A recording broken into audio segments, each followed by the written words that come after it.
Hello, gardening friends. Today I'm going to talk to you about OMRI and OMRI listing, USDA a little bit, and tell you what those terms what those terms mean. Have you ever wondered what they mean and if you need to worry about it? Well, we're going to get into that today. And I'm actually on as my young self there. Here I am. You can see why I choose the young self, right? All right, so let me get back here to my young self. I just think that's so funny. I might be able to save these Snapchat little lenses, they call them, and use them even if Snapchat's not on streaming anymore. So that would be cool if I could do that. So we'll see what happens. See if I'm able to download those and still use them. But anyways, what I did is I went into an artificial intelligence and I asked the artificial intelligence what OMRI means.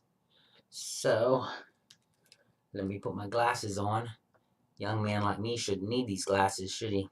But old man like this does need my glasses. But let me get back to the young man. All right. I asked the artificial intelligence to give me an overview of what OMRI listing means. OMRI listing refers to a product that has been certified as being in compliance with the guidelines set forth by the Organic Materials Review Institute, OMRI. That's what OMRI stands for, Organic Materials Review Institute. OMRI is an independent organization that evaluates and verifies products for use in organic production and processing.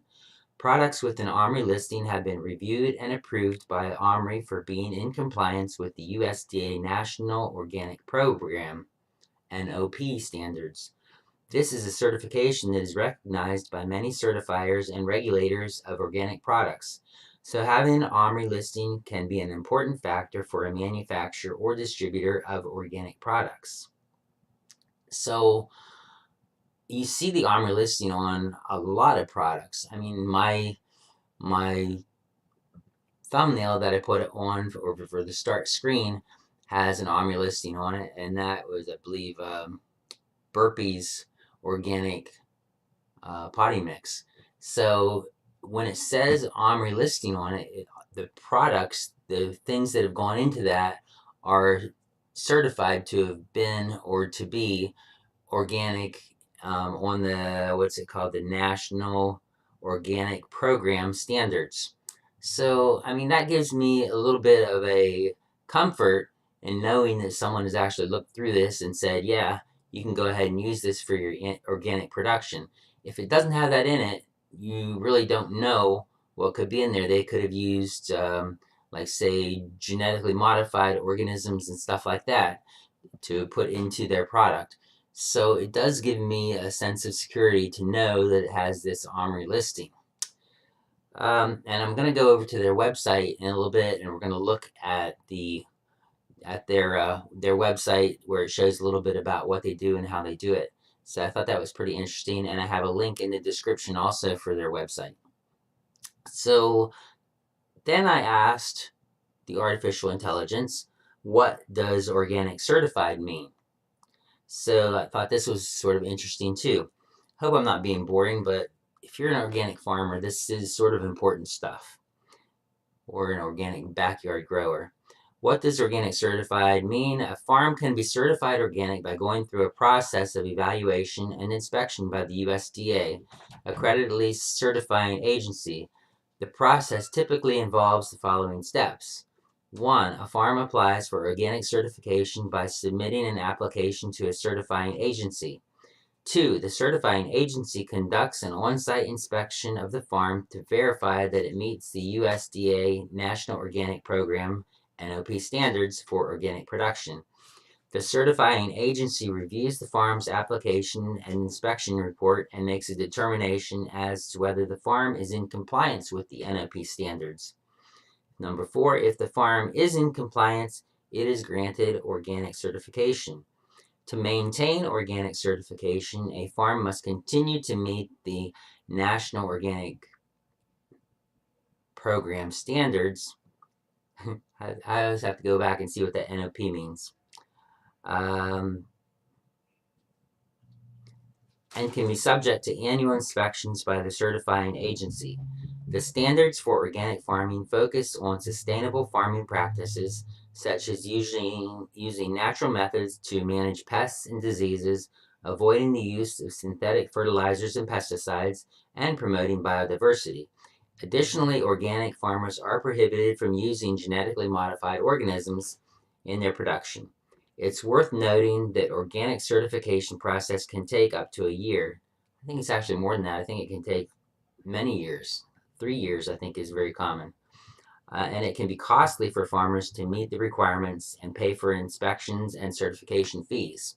So that's a little bit of why organic food is more expensive, because they have to go through this process where normal farmers don't have to do that.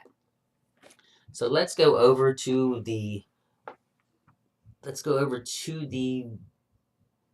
website. I'm gonna click on capturing my display so that I can show you the OMRI's website. All right, let's see if I can do this. I'm gonna try to transition here quick, but sometimes it's not an easy thing to do. So there's the transition to my computer. Now I'm gonna go over to their website. There we go. That wasn't too bad. I have to figure out how to do a better transition there. Probably just practice doing it quicker. So here's the OMRI list, the OMRI page for the organization. So my grandson opened the door while I'm doing this, so the dog's in here now. But this is welcome to the Organic Materials Review Institute. OMRI supports organic integrity by developing clear information and guidance about materials so that producers know which products are appropriate for organic operations. Oh, I should probably put my hat on. See if that puts my hat on. OMRI is a 501c nonprofit organization that provides an independent review of products such as fertilizers, pest controls, livestock healthcare products, and numerous other inputs that are intended for use in certified organic production and processing. When companies apply, OMRI reviews their products against the organic standards. Acceptable products are OMRI listed and appear on the OMRI products lists. OMRI also provides technical support and training for professionals in the organic industry. All right, so I wanted to show you their mission statement as well. OMRI's mission is to support the growth and trust of the global organic community through expert, independent, and transparent verification of input materials and through education and technical assistance.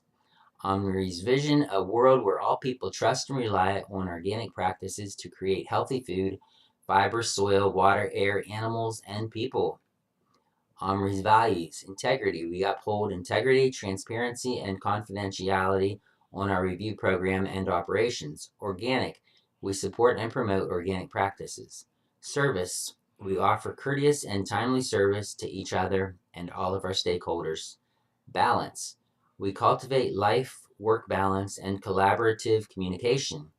Education. We provide professional development for staff and education for stakeholders and consumers. So, like I said before, the OMRI listing does give me a sense that someone's looking out for our best interests, and when it's listed, it should have nothing in their products that we use in our garden that's going to be dangerous for, or what organic growers consider dangerous, and they don't want to put it in their food, don't want to put it in your body actually. All right, so let me get back here. I'm gonna go back to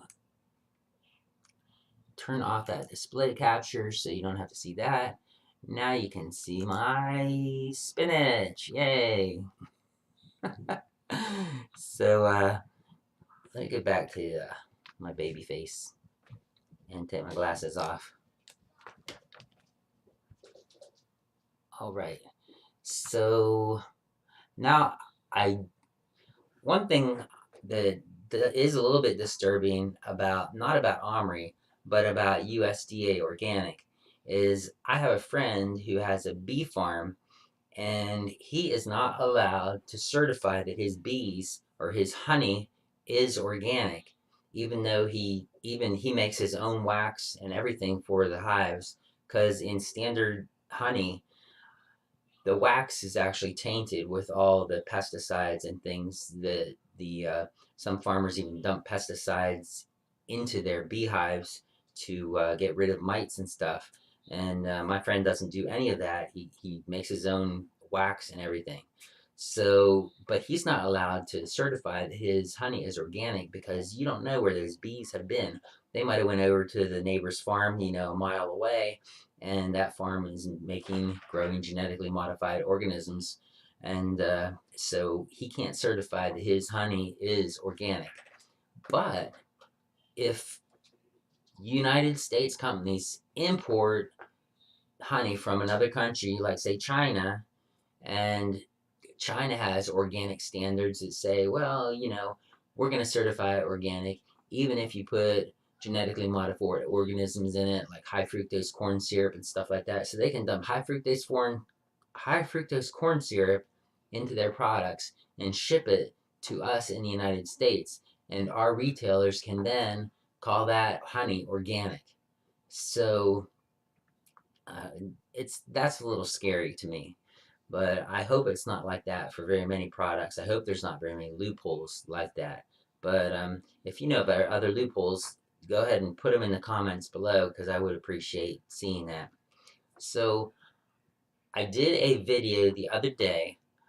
It was actually a remake of when I got worms a long, long time ago, and my grandkids were really small. So my two oldest grandkids were sitting on the table as we unboxed the worms. And I did a video way back then. And the other day, my grandson said, hey, you should do a shorts video for that. So I did do that. I did a shorts video, and it turned out rather well, I think. My daughter said it's the best video she's ever seen. So I'm going to go ahead and play that now. And I'm not playing it off of YouTube or anything, but you can, I'll leave a link for it in the description. Go to YouTube and give it a like. I would appreciate that. That really helps my channel. And I also signed up for an affiliate for Jim's Worm Farm because I sent the video to them and they emailed me back and said they loved it, and they sent it out to all their employees. They subscribed to my channel, and they asked if they could put it on their Facebook page and on their Instagram. And I said, yeah, that would be great. So I'm going to go ahead and play this video. And I might have to restart it because I don't understand why I have to click it that way to get it to work. But let me see if that's going to work. Did you have that worm in your pocket, Gabe? Yeah, let me go ahead and restart it. Okay, here we go. Did you have that worm in your pocket, Gabe? Grandpa got his worms for his garden today. Ew, I want a one. Yeah, Uncle Jim's Worm Farm. What? I You saw a worm? What do you need worms for, Grandpa? To compost our garbage and make compost for the garden. I know one. You want to grab one? Me too. Michelle, all the worms you ever wanted. Look at my eye go now. I'm so excited. Ah. I had two, Deborah. Oh, look at all those worms. Look how many I had. Let me see yours, Gabe. I have a place made for them outside to live in, and we can feed them our table scraps and our food, and they'll eat it. It's called worms castings, and we put it on the garden, and it makes things grow really well. My helpers are excited about putting the worms in the worm pit. Did you have it in your pocket? Uh-huh. You want to put it in its new home? Yay!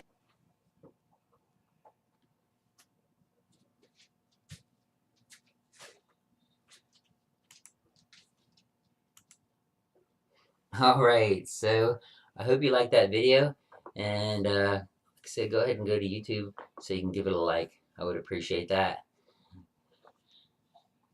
So that's all I have for today. Thanks for stopping in.